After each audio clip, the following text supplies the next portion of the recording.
First of all, a busy time of year, as always, here as we get to the middle and end of February and into early March. First of all, I got to ask you, how have you think things have kind of gone in the winter, given the challenges we faced in the last year? Yeah, I'm real pleased that we're where we're at, to be honest with you. Going into the winter season, with everything being indoors, and then especially with basketball and wrestling being contact sports, and not knowing for sure how that was going to work through, but very pleased. We're at culminating events, and that was our goal going into the winter season, is to be able to finish every season. And it looks like, hopefully, knocking on wood here, that we'll accomplish that goal.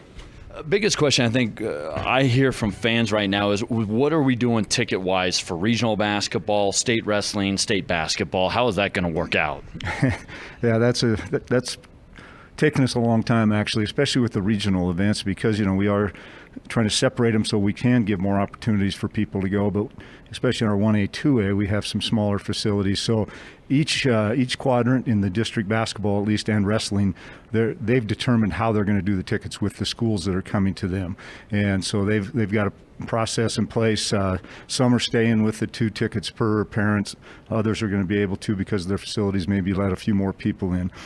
State wrestling, we feel like we're in good shape. We have a variance of 2,000 right now in the event center, and since we've split into 3 different days, I don't think we'll get over 2,000 in a day, and if we do, that's great too. But we are going to be able, so basically everybody should be able to get a ticket and get in for state wrestling. And then state basketball, same thing at the event center. We've got that same variance, so I think we'll be fine, because we're doing the one class every 2 days. The issue that we have there is we only have a variance of 600 at the college, and so we're going to sell over 600 tickets. So our plea is going to be with the schools, and I guess people listening to this, is we're just going to ask, if your team isn't playing at the college, please don't go to that game. You can go to every single game at the event center, but we want the people that, those parents and grandparents and so forth, that their kids are playing, we want them to be able to have that opportunity. So are we talking general admission, or do they need to contact the schools to get these tickets? Well, the schools have, for the regional part of it, the schools have already been in contact, and they've got that process. They're done with that.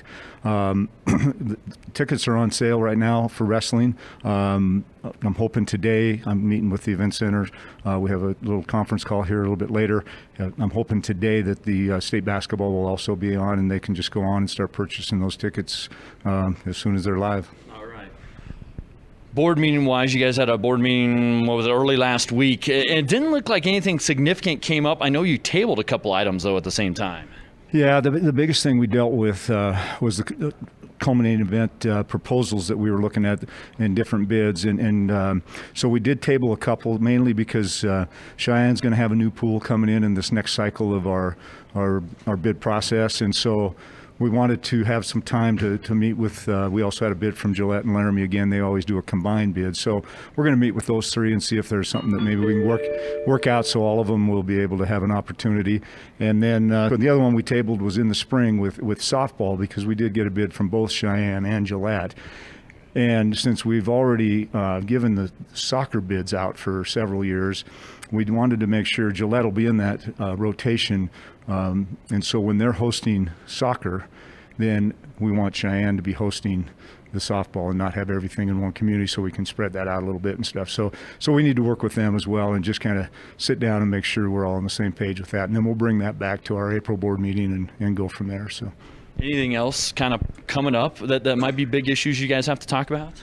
Well, mostly we spent a lot of time discussing the culminating events that coming up here in the next few weeks, including today, and then obviously the legislature and the budget, and that's going to be something for all the schools. And so we've started that discussion with them on what types of things that maybe they're looking at and what maybe we can do to help. Lastly, how much are you looking forward to spring, kind of getting back outdoors where hopefully we don't have as many COVID issues, and then also the start of softball for the first time ever? Yeah, I'm excited about that. Last year, that was kind of the ironic thing. We had probably the nicest spring we've had, and we couldn't do anything, and it would have been a good softball season. So I'm hoping we get that kind of weather again to where we can, get that opportunity going. But yeah, I think everybody's ready to get back outside, and hopefully we'll have a good spring, and I'm looking forward to it. I think we'll be able to hopefully end the year on a positive with everything everybody's dealt with all year.